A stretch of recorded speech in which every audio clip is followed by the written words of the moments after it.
If this was Candid camera, that would mean it's important that I be candid and share honestly and openly and vulnerably. As a man of 2022, November 23rd, Captain's log, Captain Schlog. But this is kind of like the vulnerability, the openness is me sharing whatever comes out in whatever way. Not that it's like, maybe it is like a bit like that at times. But see, like have the awareness after the fact. But like when I'm communicating with anyone, with myself, with a phone, to someone in the future who might be watching this, right? But that, what is more open, like what are the steps to take to do that? Journaling is a first step to do that, truly, to express yourself on paper, even though if it's to yourself, like you're reading it later. And then conversations with people that holding space is a terminology for someone that's listens, that's a great listener, there's no judgment. That's holding space for someone. So if you have someone like that, it's great. And for men, usually it's women that hold space for us. And I think they hold quite a bit. So other men being able to be that emotional support as well. Vulnerable support, like opening up. Whatever's coming through, like I said. Even if it might seem disjointed or I don't know, crazy is a fucking term that's thrown around quite a lot when it's just meant to reference maybe weird or different, right? But once again, like if you're expressing whatever's coming through to someone else and they're blocking it for some reason, then, you know, it's awareness for yourself. Maybe finding another way to express it and then come back to that person later after you've expressed it and had a different perception, awareness of what was coming through you at that time, right? That's the other thing as humans that we tend to do is like, the past can really anchor us and always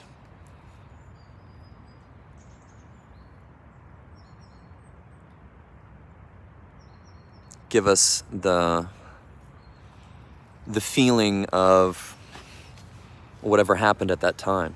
I think that's a good way of putting it. Like it might not be the emotion now, but if you go back to those past expressions of yourself, right? However, arguments, grief, sadness, whatever, that you can go back and hindsight, in your own hindsight, and be compassionate with yourself, and try not to get wrapped up in judging that, right?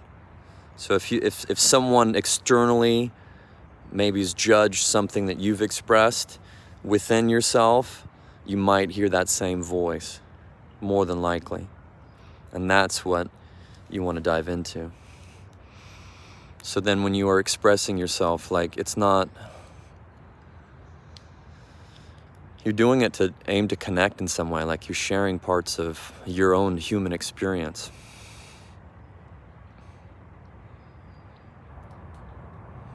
So the more you can just appreciate yourself, be compassionate with yourself, forgive yourself, the more you're going to be able to do that to everyone else. So self-expression, like to sum it up, personal self-expression, whatever comes out, however crazy or shocking it might be, like it's important to be aware of the environment that you're expressing that in, but also just be compassionate with yourself, whatever you're going through.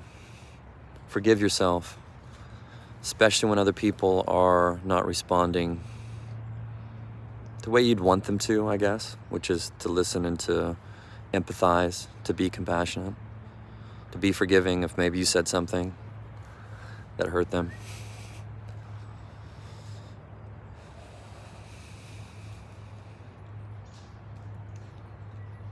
Compassion, gratitude, forgiveness. Start with self and watch it ripple out.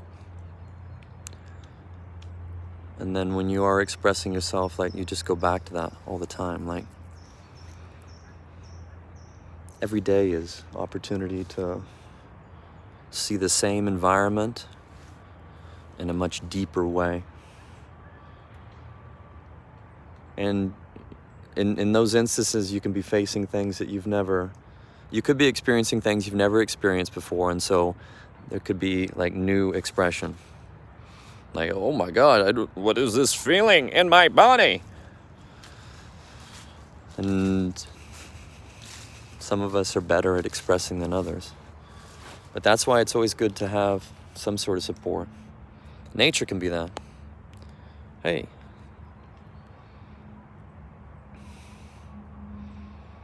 Nature's a great place to express yourself. Woo! Yeah! That's why Milo comes out. Like, he can really use his voice. And it's loud. And if it's in the city, it's like an alarm. It's here as well. Same idea. So nature's a great support. And it will help you be more connected to bigger things, especially if you haven't received great support from the humans around you. But you're the first human contact. So it's relationship with self. Back to self. It's always back to self. Yeah, and your mind.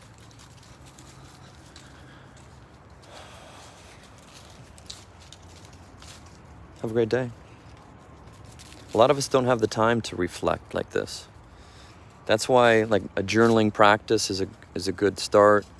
If you're out walking the dog, try to get to nature, right? Like, you can do stuff out here that you might not. Even talk to yourself. Talk out loud to yourself. Shooting a video. Talking to whoever. 10 minutes of meditation. Super important. So, the excuse of not having time is an excuse when 10 minutes could be great. And the more often you can get like 10-minute blocks throughout the day, the better. If your schedule is you wake up, you get ready, you go to work, you go home, you eat dinner, you do something else. Maybe you go to the gym, eat dinner, go to bed, and repeat. Creating a 10-minute space within that, and then that will open things up. Something to think about. If you're watching this is 10 minutes. Keep this under 10 minutes. These longer videos for YouTube, and then share snippets elsewhere. 10-minute blocks. That's a great gift we can give ourselves of self-reflection, and then focusing on how you feel about, like, what's the stuff that's bothering you at the moment. Be aware of your emotions, these kind of things. Forgiveness, compassion, gratitude. Starting with gratitude can shift your energy to more positive. Even forgiving yourself is very powerful. And being compassionate, it's like you feel the emotions of that, whatever's triggering, whatever happened, and then you can free it. 10 minutes. 10 minutes. 2, 1. Have a great day.